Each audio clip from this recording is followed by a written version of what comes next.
آدم منصور. ايوه. انا ادم منصور. ليلى رضوان. حضرتك محاميه هنا؟ أنا دوري إني أساعد المحاميين يلاقوا الملفات اللي هم محتاجينها لقضاياهم واشتغل معاهم على أي نقطة محتاجة بحث. ممكن تعتبرني جوجل الشركة. اهلا وسهلا. ده مكتب أدري الزيات. زي ما أنت شايف هيكرهك في عيشتك ويطلع عينك. لا يطلع عيني ليه؟ انا مش محتاج اتعامل معاه اصلا.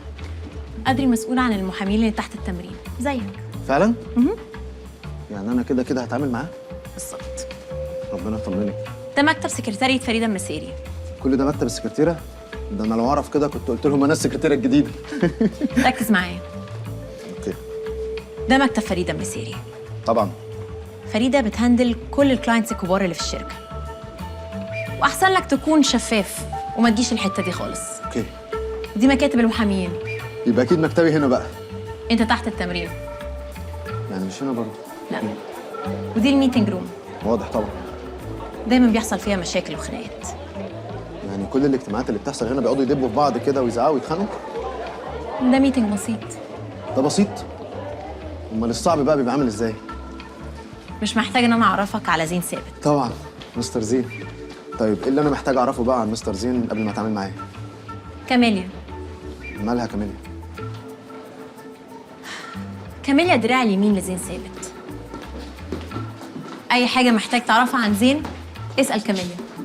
اوكي. انا مبسوط جدا جدا يعني.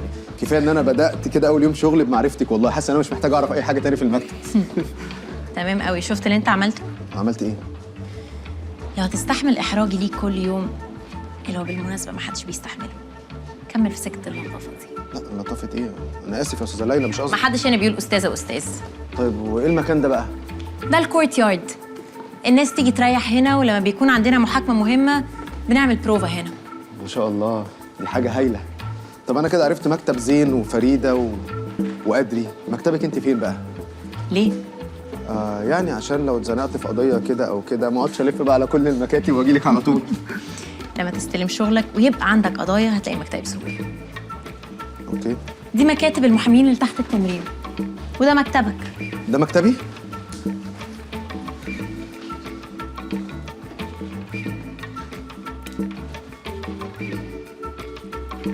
الحمد لله يا رب.